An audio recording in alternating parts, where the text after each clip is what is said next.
যে পশ্চিম বাংলায় আপনারা যা চলছে আপনারা জানেন।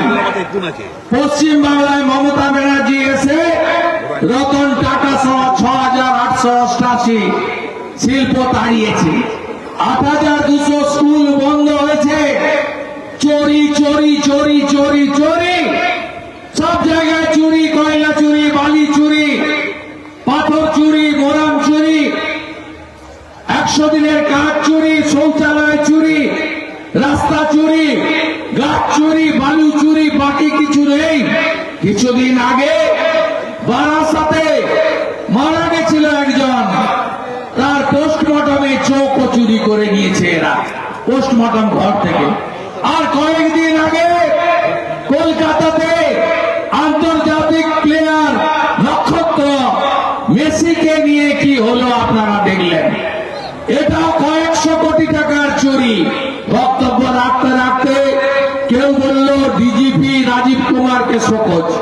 ও আইওয়াস রাজীব কুমার এই রাজ্যের অলিখিত হোম মিনিস্টার।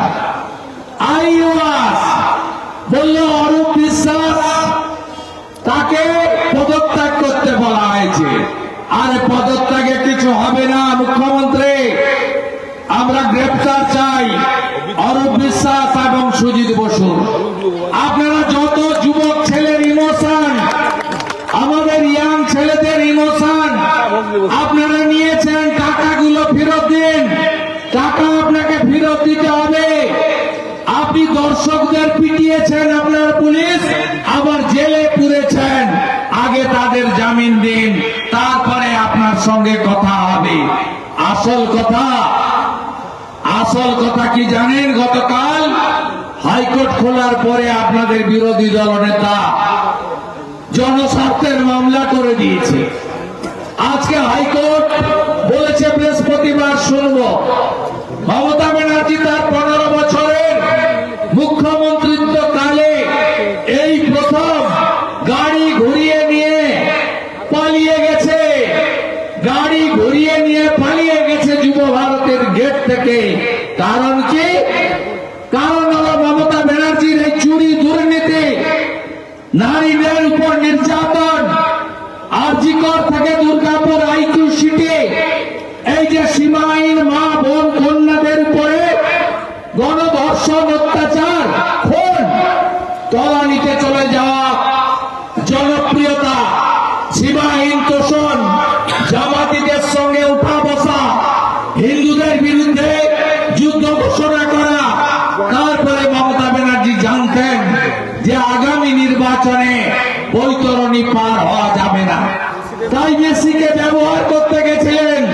মেসিকে ডান দিকে দাঁড় করিয়ে বাম দিকে তিনি থাকতেন, আর মেসিকে আর্জেন্টিনিয়ান ভাষায় লিখে দিতেন, একবার বলুন খেলা হবে। তা মেসি বলতো খেলা হবে, আর মুখ্যমন্ত্রী দিন দিন করে নাচতো 26-এও খেলা হবে। উল্টো খেলা হয়ে গেছে। এ কারোর মার নয়, স্বয়ং ভগবানের মার, স্বয়ং বিষ্ণুর মার, স্বয়ং নারায়ণের মার, ভগবান রামচন্দ্রের মার, ভগবান শিবের মার, মাতা দুর্গার মার, এ মাতা কালীর মার। কেন?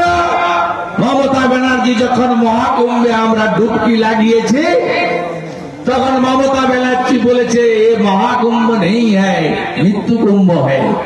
ममता बनर्जी जब राम मंदिर के उद्घाटन के लेकर पूरा देश हिंदू समाज सड़क में 22 जनवरी ममता बनर्जी कलकत्ता में जुलूस निकला था। उन्होंने राम मंदिर के खिलाफ नारा दी।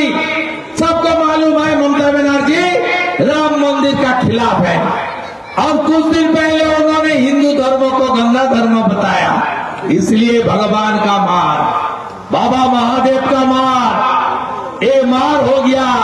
इसलिए मेसी खेला হবে বলার সুযোগ পায়নি, আর মমতা ব্যানার্জি উল্টো খেলা দেখে নিয়েছেন।